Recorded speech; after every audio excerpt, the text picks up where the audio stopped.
بسم اللہ الرحمن الرحیم نحمدہ ونصلی ونسلم علی رسولہ الکریم۔ 13ویں سپارے میں سورہ یوسف اور سورہ رعد اور سورہ ابراہیم ہے۔ سورہ یوسف کا کچھ حصہ 12ویں سپارے کے آخر میں ہے۔ سورہ یوسف میں اللہ تبارک و تعالی نے بہت اہم مضامین ذکر فرمائے ہیں، اور اس سورہ مبارکہ کا شان نزول اس طرح سے ہے کہ رسول پاک صلی اللہ تعالی علیہ وسلم کے پاس کچھ لوگ آئے اور انہوں نے آ کر یہ سوال پوچھا کہ یہ بنی اسرائیل جو لوگ ہیں ان کا اصل مسکن تو شام تھا، یہ شام سے مصر میں کب اور کیسے منتقل ہوئے؟ تو اس پر اللہ پاک نے حضرت یوسف علیہ السلام اور ان کے والد محترم حضرت یعقوب علیہ السلام کا تفصیلی واقعہ ذکر فرمایا کہ یوسف علیہ السلام کے زمانے میں جب یوسف علیہ السلام کو اللہ پاک نے مصر میں اقتدار عطا فرمایا تو پھر یہ اس وقت شام سے سارا خاندان منتقل ہو کر مصر میں رہائش پذیر ہوا، اور جب یہ لوگ شام سے مصر منتقل ہوئے تھے تو اس وقت تھوڑے سے تھے، 72 افراد پر مشتمل ان کا خاندان اور قبیلہ تھا، اور پھر یہ قبیلہ اللہ پاک نے اس میں وہ برکت دی، ان کی نسلیں ان کے خاندان بڑھتے چلے گئے۔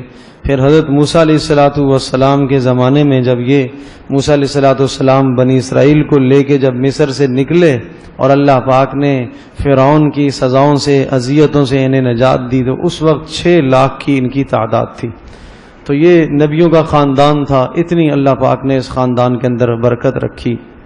اور سورہ یوسف میں جو اس پوری صورت کا خلاصہ، اس میں رسول پاک صلی اللہ علیہ وسلم کو جو سبق دیا گیا وہ یہ کہ جس طرح سے رسول اکرم صلی اللہ علیہ وسلم کو مکہ سے اپنے عزیزوں نے، رشتہ داروں نے اور چاہنے والوں نے ایک وقت نکالا اور نکلنے پر اور ہجرت پر مجبور کیا، اور ایک عرصہ پھر مدینہ منورہ رہنے کے بعد پھر اللہ پاک نے دوبارہ وہ اقتدار عطا فرمایا، مدینہ منورہ میں ایک ریاست بھی قائم ہو گئی، اور اس کے بعد اللہ پاک نے مکہ بھی فتح کر دیا، اور وہ سارے کے سارے لوگ جو جانی دشمن تھے اور جو خونی دشمن تھے وہ سب کے سب رسول اکرم صلی اللہ علیہ وسلم کی خدمت میں آئے۔ تو ارشاد فرمایا، سمجھایا یہ، بتایا یہ کہ جس طرح سے حضرت یوسف علیہ السلام کو ان کے خاندان نے، ان کے بھائیوں نے اور قریبیوں نے حسد کر کے، نفرت کر کے، بغض کر کے ان کو اپنے گھر سے نکالا اور باپ سے دور کیا، اور بالآخر ان کو اپنے ملک سے نکلنا پڑا، اور پھر ایک وقت وہ آیا کہ اللہ تبارک تعالی نے انہیں حکومت اور اقتدار جب عطا فرمایا تو وہ سارے کے سارے بھائی وہ آ کر معذرت کرنے لگے، اور حضرت یوسف علیہ السلام سے بھی اور حضرت یعقوب علیہ السلام سے بھی معافیاں مانگنے لگے۔ تو اسی طرح سے رسول اکرم صلی اللہ علیہ وسلم کو اس میں پیشن گوئی یہ بتائی گئی کہ آپ کے ساتھ بھی یہی حالات پیش آئیں گے کہ آپ کو بھی اپنی قوم سے، اپنے خاندان قبیلے سے نکلنا پڑے گا، اور ایک وقت آئے گا کہ یہی خاندان والے، قبیلے والے یہ آپ کے سامنے ہاتھ باندھ کر کھڑے ہوں گے اور آپ ان کے حق میں جو چاہیں گے فیصلہ کر سکیں گے۔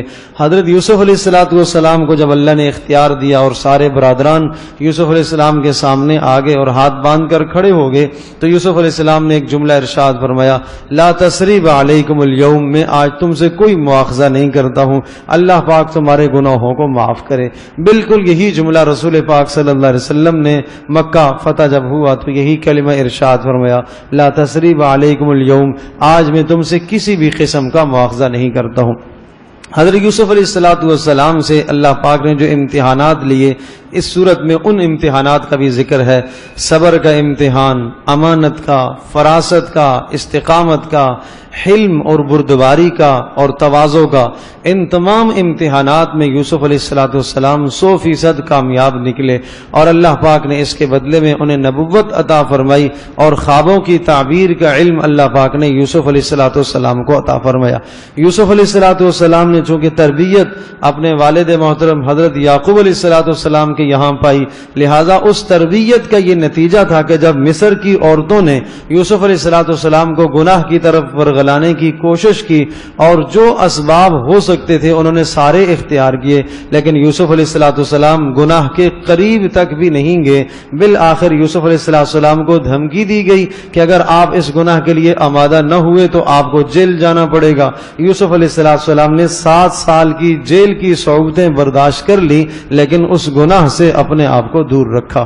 حالانکہ گناہ ایک عارضی گناہ، لیکن اس پر جو ملنے والا گناہ ہے وہ دائمی ہے. تو یوسف علیہ السلام نے اس گناہ سے اپنے آپ کو بہت دور رکھا، اور اللہ پاک نے ارشاد فرمایا كَذَلِكَ لِنَصْرِفَ عَنْهُ السُّوءَ وَالْفَحْشَاءَ.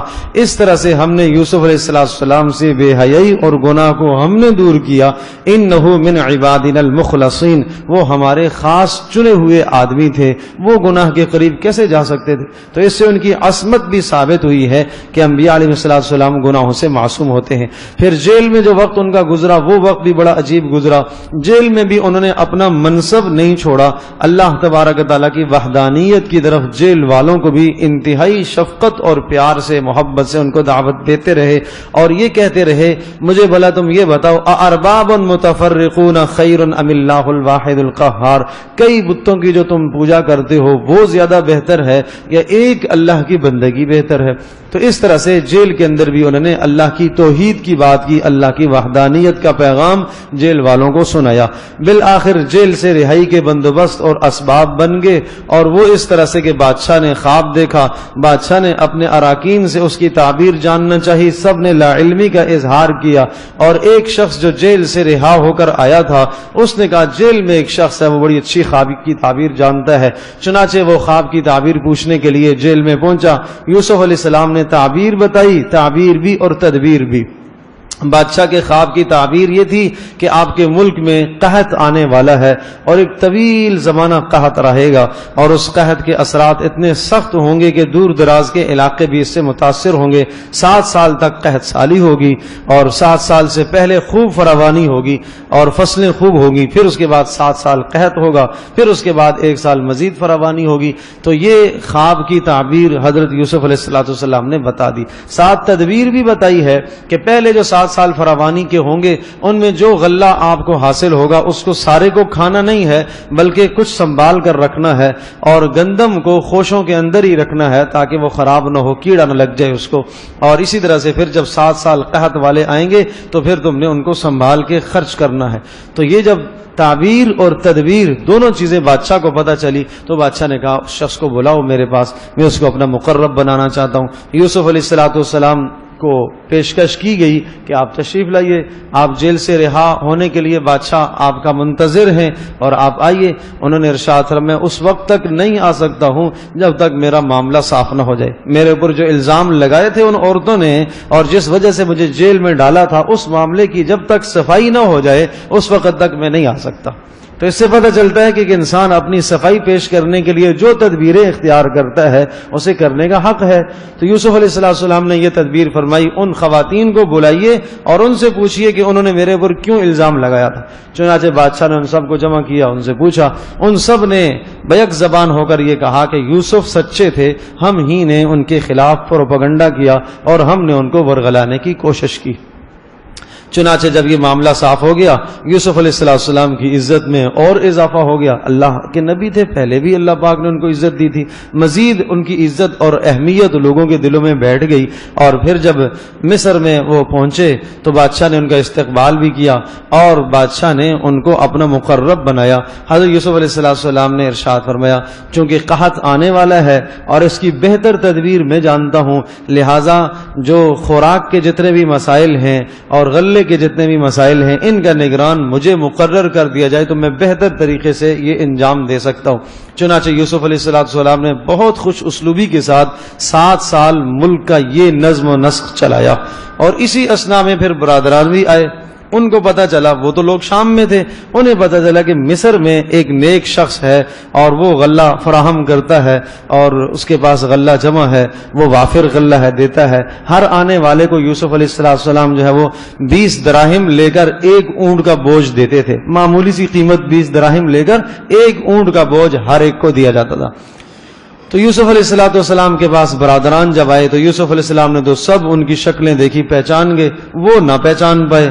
اور یوسف علیہ السلام نے پھر ان سے پوچھا تمہارا ایک اور بھائی بھی ہے، وہ کہاں ہے؟ یوسف ایک بھائی ہے، وہ کہاں ہے؟ وہ گم ہو گیا. کہنے لگے وہ گم ہو گیا. اچھا ایک اور یوسف کا حقیقی بھائی تھا بنیامین، اس کی ماں شریک، وہ کہاں ہے؟ وہ بھی گھر میں ہے. وہ کیوں نہیں لائے ہو؟ اس کو ابا جان نے نہیں آنے دیا، اس لیے کہ ابا بوڑھے ہیں، اور وہ یوسف جو گما ہوا ہے ہم سے بچھڑ گیا، ابا اس کی وجہ سے بھی بہت پریشان ہیں، اس لیے انہوں نے اس کو نہیں چھوڑا. تو اللہ پاک کی طرف سے یہ حکم تھا کہ آپ نے ظاہر نہیں کرنا ہے، چھپانا ہے معاملے کو. انہیں بیچاروں کو نہیں پتا کہ یہ کیا معاملہ ہے. یوسف علیہ السلام نے کہا آئندہ جب تم دوبارہ آؤ گے تو وہ چھوٹے کو ساتھ لے کے آنا، اگر تم اس کو نہیں لے کے آؤ گے تو پھر تمہیں بھی کچھ نہیں ملے گا. تو اب تو چونکہ یوسف علیہ السلام کے بعد حکومت ہے، اقتدار ہے، وہ سب باتیں جو کہیں انہوں نے بغیر کسی سبب کے چروں چراں کیے تسلیم کر لی. یا کہ والد محترم سے تذکرہ کیا، اس طرح سے نیک آدمی ہے، اچھا آدمی ہے، اور دیکھیں ہمیں جو پیسے ہم لے کے گئے تھے وہ بھی انہوں نے واپس لوٹا دیے، وہ بھی انہوں نے نہیں لیے. اور انہوں نے کہا کہ بھائی چھوٹے کو لے کے آؤ، اگر نہیں لے کے آؤ گے تو ہم نہیں دیں گے. یعقوب علیہ السلام نے کہا کہ نہیں بھائی، تم پہلے بھی یوسف کو لے کے گئے تھے اور گم کر کے آگے، اور پتہ نہیں یوسف کو تم نے کیا کیا ہے، وہی حشر تم اس کے ساتھ بھی کرو گے. لیکن بہرحال جب انہوں نے عہد کیا کہ نہیں انشاءاللہ ہم پکا وعدہ کرتے ہیں کہ لے کے آئیں گے، یعقوب علیہ السلام نے اعتماد کر لیا. اس سے یہ سبق ملتا ہے کہ باپ کو اولاد پر غلطی کے بعد بھی اعتماد کر لینا چاہیے، اعتماد کر لینا چاہیے. یقین دہانی جب انہوں نے کرائی ہے تو اعتماد کرنا چاہیے. لیکن یہ کہا یعقوب علیہ السلام نے قال اللہ علی ما نقول وکیل، کہ جو ہم کہہ رہے ہیں اس پر اللہ ہی کو میں نگران اور نگہبان بناتا ہوں، تمہاری باتوں پر مجھے اعتماد اور بھروسہ نہیں ہے، میں اللہ پر بھروسہ کر کے اس کو تمہارے سپرد کرتا ہوں، لے جاؤ اسے. چنانچہ لے گئے. یوسف علیہ السلام نے ان کو بھی اپنے پاس روک لیا، اور روکنے کی بھی عجیب تدبیر کی، اور اللہ پاک نے وہ تدبیر کروائی. اس لیے فرمایا کذالک کدنا لیوسف، کہ ایک سونے کا پیالہ تھا ایک جس سے وزن پیمائش کی جاتی تھی، وہ چھوٹے بھائی کے سامان میں رکھوا دیا. یوسف علیہ السلام نے چپکے سے رکھوا دیا، خادموں سے کہا یہاں رکھ دو. چنانچہ جب یہ قافلہ لے کے مصر کی طرف چلا اور مصر کی سرحد سے جب نکل چکے، پیچھے یوسف علیہ السلام نے لوگوں کو بھیجا جاؤ ان کو جا کے بلا کے لے، ان سے کہو کہ تم میں کوئی چور ہے. آئے اور کہا کہ بھائی تم میں کوئی چور ہے اور ہمارے بادشاہ کا پیالہ گم ہو گیا ہے جس سے وہ ناپائی کرتے تھے اور ناپ کے گندم ڈالتے تھے، وہ چور. انہوں نے کہا اللہ کی قسم ہم نے تھوڑی چوری کی ہے، چوری کرنا تو یہ فسادیوں کا کام ہوتا ہے، اور ہم یہاں فساد پھیلانے کے لیے دیار غیر میں آئے ہیں، ہم تھوڑی اس لیے آئے. تو پھر انہوں نے پوچھا کہ اچھا اگر تمہارے سامان سے دستیاب ہو گیا تو پھر کیا سزا ہے تمہاری؟ کہا ہمارے یہاں تو یہ سزا ہے کہ جس چور سے جو مال دریافت ہوتا ہے وہ چور اسی کا ہوتا ہے، چور کو دے دیا جاتا ہے اور غلام بنا لیا جاتا ہے. اچھا ٹھیک ہے آ جاؤ. لے آئے. فبدأ بأوعيتهم قبل وعاء أخيه ثم استخرجها من وعاء أخيه. یوسف علیہ السلام نے پہلے اپنے 10 برادران کے سامان کو تلاش کرایا اور پھر آخر میں چھوٹے کے سامان کو ڈھونڈا. جب چھوٹے کے سامان کو ہاتھ لگانے لگے تو خود اس طرح سے کہا نہیں اس نے تھوڑی چوری کی، تو بچہ ہے، معصوم ہے، چھوٹا ہے. تو انہوں نے کہا نہیں آپ تسلی کر لیں، آپ دیکھ لیں. پھر کہا کہ نہیں بھائی 10 سے نہیں نکلا تو اس سے کیا نکلے گا؟ کہا نہیں آپ تسلی کر لیں، آپ دیکھ لیں. چنانچہ جب کھولا تو اسی سے نکلا، اس لیے کہ ڈالا ہی وہاں تھا. تو اللہ نے فرمایا کذالک کدنا لیوسف، ہم نے یوسف کو تدبیر سکھائی ہے، یہ ہیلا ہم نے سکھایا ہے تاکہ کوئی عصمت انبیاء پر قدغن نہ لگائے کہ یوسف علیہ السلام نے یہ معاملہ کیوں کیا، اس طرح سے تدبیر کیوں کی. تو اللہ نے کا حکم تھا اس لیے ایسا ہی کیا. ما کان لیاخذ اخاہ فی دین الملک الا ان یشاء اللہ، ورنہ مصر کے قانون میں ایسا نہیں تھا. مصر کے قانون میں چور کے ہاتھ کاٹے جاتے تھے، اس لیے کہ وہاں تو تورات نافذ تھی، موسیٰ علیہ السلام کا دین چل رہا تھا اور وہاں تو یہ نظام تورات سے پہلے کے احکام تھے یہ. لیکن وہاں کا قانون یہ تھا کہ جو یہاں چوری کرے گا اس چور کے ہاتھ کاٹے جائیں گے. اور یعقوب علیہ السلام کے زمانے کا جو ہے ان کی شریعت میں یہ تھا کہ چور کو غلام بنایا جائے گا. تو بہرحال جب یہ روک دیے گئے تو ان 10 بھائیوں میں سے ایک اور انکار کر گیا. اس نے کہا میں بھی نہیں جاؤں گا، ابا ناراض ہوں گے اور اس وقت تک نہیں جاؤں گا یا تب میری موت آ جائے یا ابا مجھے بلا لے. اب 3 صدمے آ گئے. یوسف علیہ السلام پہلے سے بچھڑے ہوئے، پھر بنیامین کی جدائی، پھر وہ تیسرے یہودا کی جدائی. 3 بیٹے یعقوب علیہ السلام سے بچھڑ گئے. تو سوچو تو صحیح کہ کیا حال ہوا ہوگا. اور یہ کلمات حضرت یعقوب علیہ السلام کے کہ انما اشکو بسی و حزنی الی اللہ، میں اللہ ہی کی طرف رجوع کرتا ہوں، اپنا گلہ اور اپنا شکوہ اور اپنا دکھ، اپنا درد اللہ ہی کو میں سناتا ہوں. اور پھر بھی کہتے ہیں میں اللہ پاک کی رحمت سے مایوس نہیں ہوں، مجھے یقین ہے اللہ ان سب کو لائے گا، تینوں کو لائے گا، یوسف کو بھی لائے گا، بنیامین کو بھی لائے گا، یہودا کو بھی لائے گا، تینوں کو لائے گا. اور پھر اللہ پاک نے تینوں کو لایا اور تینوں کو ملوایا. پھر اگلی بار جب آئے بہت ہاتھ جوڑ کر معذرت کرنے لگے اور کہنے لگے مسنا و اہلنا ذر وجئنا ببضاع، بڑی تکلیف میں ہیں ہم، ہمارے ابا بوڑھے ہیں، صدمے پر صدمے آگے، اور ایک بھائی ہمارا بچپن میں بچھڑا، دوسرا آپ نے روک لیا، تیسرا یہ بیٹھ گیا، یہ جانے کو تیار نہیں ہے، صدمے پر صدمے ہیں، پہاڑ ہمارے اوپر آگے ہیں صدموں کے، آپ مہربانی فرمائیے کچھ ہم سے لے لیجئے اور یہ ہمارے خاندان والے بھائی ہمارے واپس کر دیں. تو پھر یوسف علیہ السلام کو اللہ کا حکم ہوا، تو پھر یوسف علیہ السلام نے ساری حقیقت بتائی.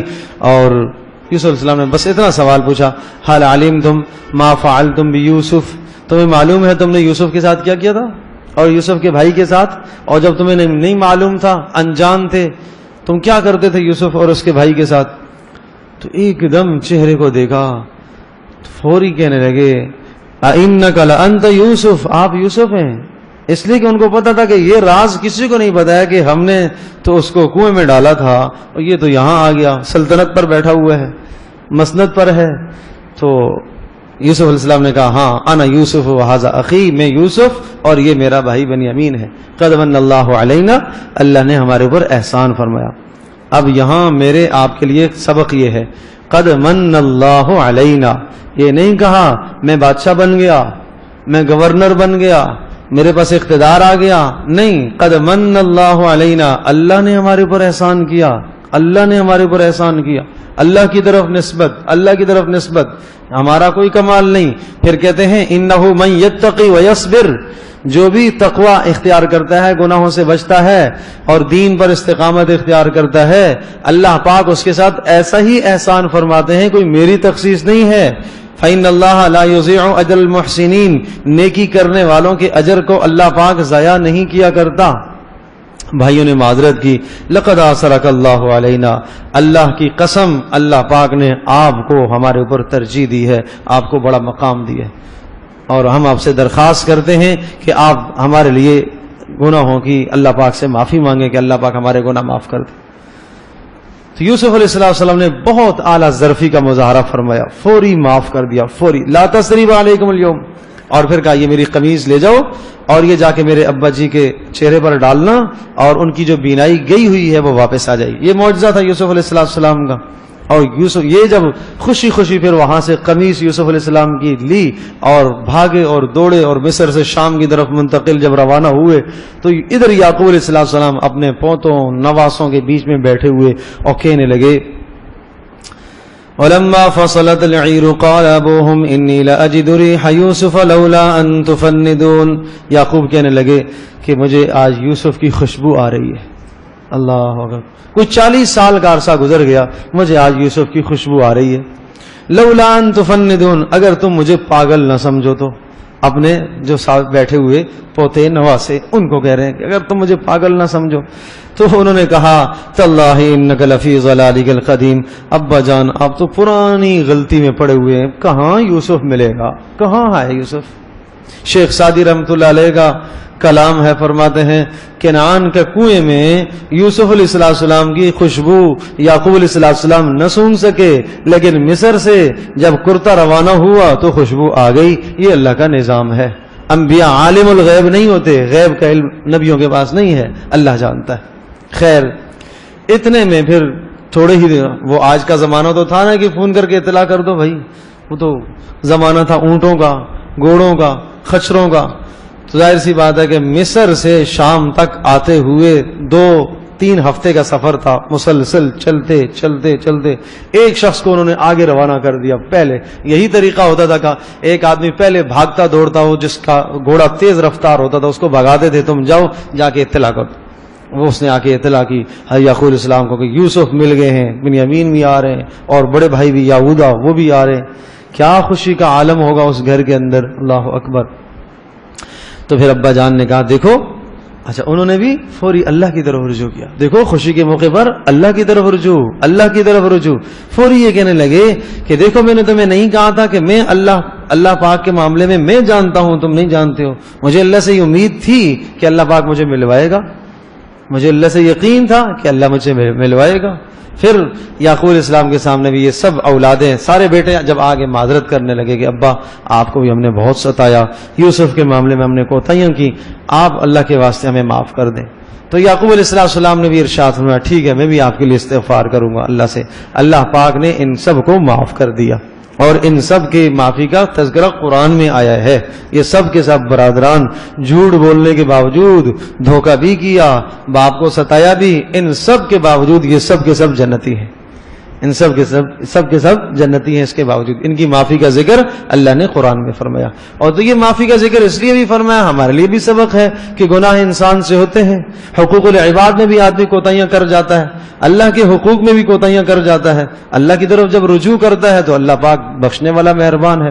اور اس کے بعد پھر حضرت یعقوب علیہ السلام یہ سارا خاندان پھر روانہ ہوا مصر. چونکہ حکم تھا، یوسف علیہ السلام کی درخواست تھی کہ آپ سارے آ جائیں، ابا کو بھی لے آئیں. سارے جب آئے تو پھر یوسف علیہ السلام نے ان کو عزت اور اعزاز اور اکرام، اپنے والدین، والدہ تو نہیں حیات تھی، خالہ تھی، اور والد محترم حضرت یعقوب علیہ السلام سب کو بڑی عزت دی. اب دیکھو یوسف علیہ السلام کے کلمات کیا ہیں، وہ بڑے سبق ہیں میرے لیے اور آپ کے لیے.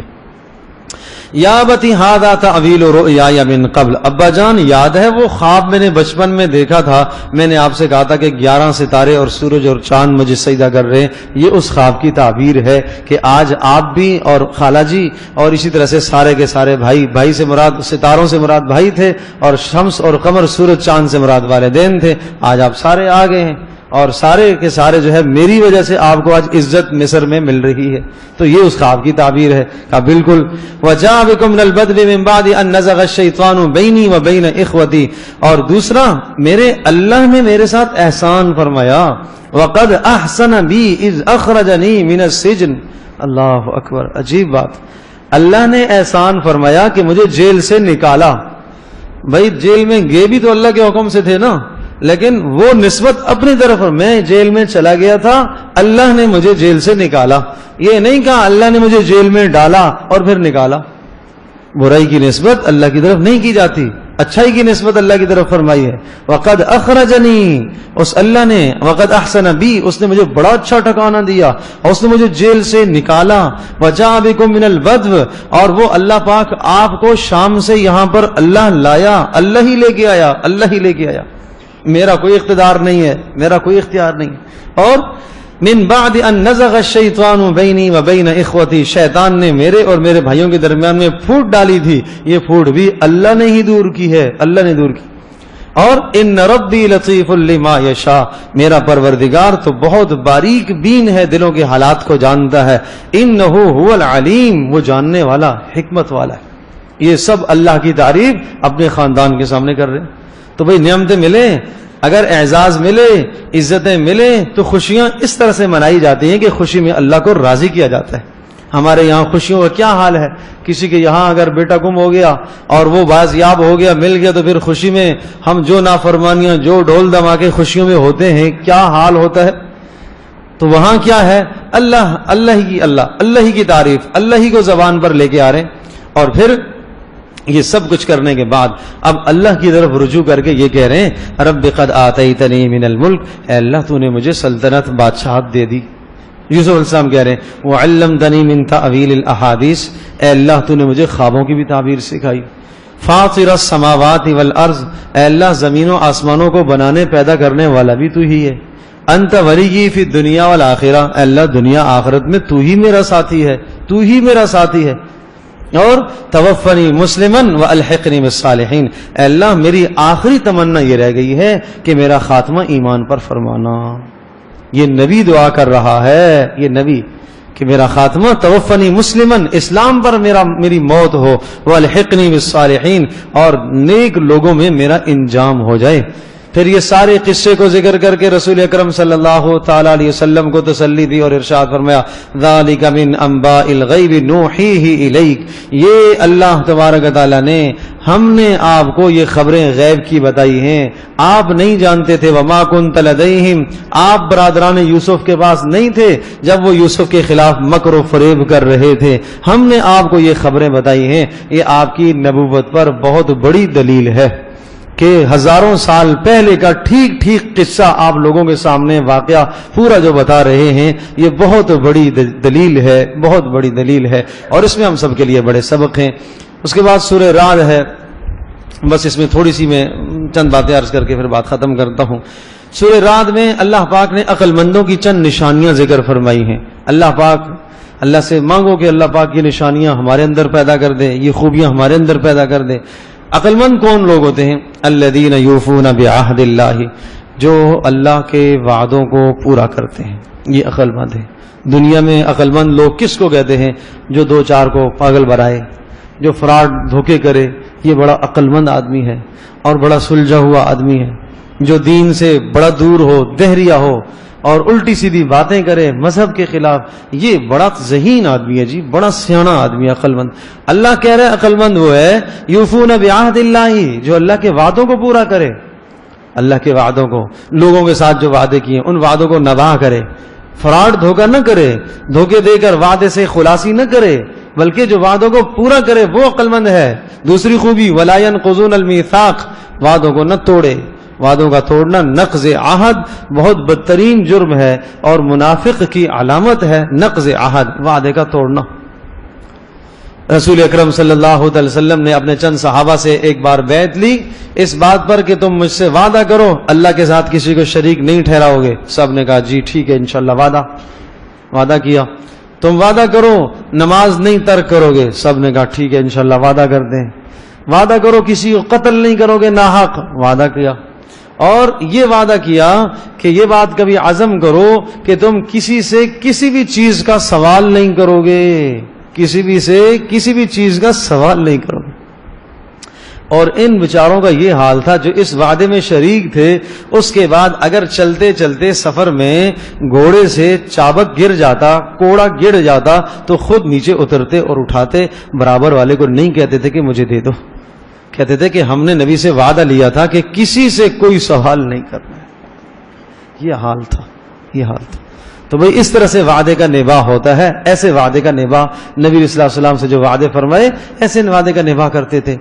تیسری خوبی یصلون ما امر اللہ به ان یوصل، صلہ رحمیوں کا خیال کرتے ہیں۔ صلہ رحمی، ہاں، قطع تعلق کرنا بہت بدترین جرم ہے، معاشرے کا بہت بڑا ناسور ہے آج قطع تعلق، بھائی بھائی سے روٹھا ہوا ہے، رشتہ دار سے، اور کتنی ناچاکیاں ہیں گھروں میں، اختلافات ہیں اور ایک دوسرے کی شکل دیکھنے کو گوارا نہیں۔ اللہ کا حکم ہے قرابت داریوں کا خیال رکھو، بھائی بندی کا خیال رکھو، محرم رشتوں کا خیال رکھو، اور چچے بھتیجے آپس میں تعلقات استوار کریں، ماموں بھانجے آپس میں تعلقات استوار کریں، بہن بھائیوں کے تعلقات آپس میں اچھے ہونے چاہیے۔ ہاں، تو یہ صلہ رحمی ہے، اور صلہ رحمی کا مطلب اپنے عزیزوں کی خیر خبر رکھنا، اگر وہ مالی محتاج ہیں ان کی اعانت کرنا، اور ویسے خیر خبر لینا اور ان کی بات ان کے متعلق دریافت کرنا، اگر وہ نہیں کہیں غائب ہیں پوچھو کہاں گے۔ نبی صلی اللہ علیہ وسلم کی صلہ رحمی کا تو یہ حال تھا۔ خدیجہ رضی اللہ تعالی عنہ کا انتقال ہو گیا، انتقال ہو جانے کے بعد حضرت صلی اللہ علیہ وسلم حضرت خدیجہ کی سہیلیوں کے پاس بھی تحفہ بھجوایا کرتے تھے، یہ صلہ رحمی کی وجہ سے۔ خدیجہ کے ساتھ صلہ رحمی کا یہ حال تھا، انتقال کر گئی ہیں لیکن ان کی جو سہیلیاں تھیں ان کے ساتھ بھی عزت والا معاملہ فرمایا کرتے تھے، یہ صلہ رحمی کی۔ صل من قطعک واعف عمن ظلمک واحسن الی من اساء الیک، جو توڑے اس کے ساتھ جوڑو، جو برا کرے اس کے ساتھ اچھا کرو۔ ہاں، یہ حکم ہے ہمیں۔ لیس الواصل بالمکافی، برابری کرنے والا کوئی صلہ رحمی کرنے والا تھوڑا ہی ہوتا ہے۔ ہاں، صلہ رحمی کرنے والا وہ ہوتا ہے جس سے تعلق توڑے اور یہ جوڑنے کی کوشش کرے، یہ صلہ رحمی ہے۔ تو یہ تیسری خوبی ہے یصلون ما امر اللہ، کہ صلہ رحمی کا خیال کرتے ہیں۔ چوتھی خوبی یخشون ربہم، اللہ کا ڈر رکھتے ہیں۔ یخشون، خشیت، ایک ہے خوف، ایک ہے خشیت۔ خشیت کس کو کہتے ہیں؟ خشیت جیسے آدمی اپنی ماں سے ڈرتا ہے. ماں سے کیا ڈر ہوتا ہے؟ اگر میں نے یہ عمل کیا تو میری ماں ناراض ہو جائے گی. ماں کے ڈنڈے سے نہیں ڈرتا، ماں کی ناراضگی سے ڈرتا ہے. اسی طرح سے خشیت یہ ہے کہ اللہ سے ایسے ڈرو کہ اگر میں نے یہ جرم کر لیا تو میرا اللہ ناراض ہو جائے گا. یہ ڈر اصل ڈر ہے. ایک ویسے بھی کہ اگر میں نے یہ جرم کیا اللہ مجھے سزا دے گا، ٹھیک ہے وہ بھی ڈر ہے، لیکن اس سے اگلا درجہ اور بڑا درجہ یہ ڈر ہے کہ اللہ پاک سے اس لیے ڈرو کہ کہیں اگر میں نے ایسا کیا تو اللہ ناراض نہ ہو جائے. انما یخشى اللہ من عباده العلماء.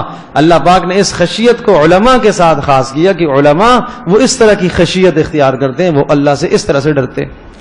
اور اگلی خوبی وَأَقَامُوا الصَّلَاةَ، نماز قائم کرتے ہیں. اس کے بعد وَأَنفَقُوا مِمَّا رَزَقْنَاهُمْ سِرًّا وَعَلَانِيَّةً، اور جو اللہ پاک نے ان کو دیا ہے اس کو خرچ کرتے ہیں، چھپ کر بھی خرچ کرتے ہیں، اعلانیہ بھی خرچ کرتے ہیں.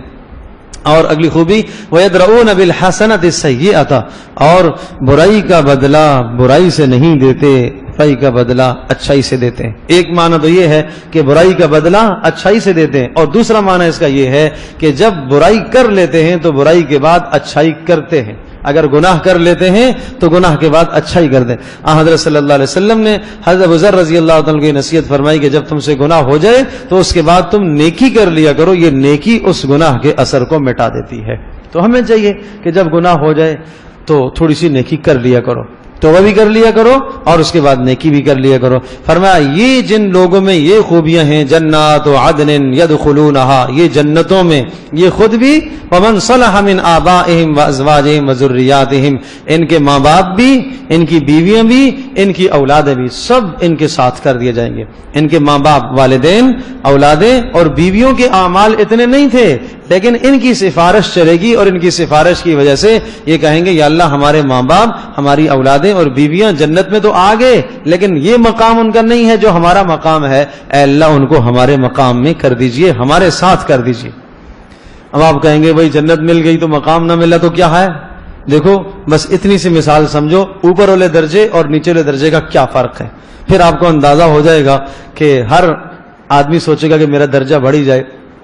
حدیث میں آتا ہے ایک جنتی جنت میں بیٹھا ہوا ہوگا اور اپنی حوروں کے ساتھ، بیویوں کے ساتھ، اچانک اس کی جنت اتنی روشن ہو جائے گی، اتنی روشن ہو جائے گی تو وہ حیران ہو جائے گا کہیں اللہ کا نزول تو نہیں ہو گیا، کہ اللہ کی تجلی تو نہیں آ گئی، کہاں سے نور آیا، کہاں سے روشنی آئی. وہ پوچھے گا فرشتوں سے کیا ہوا، کیا اللہ کے سامنے آ گیا، کیا ہوا؟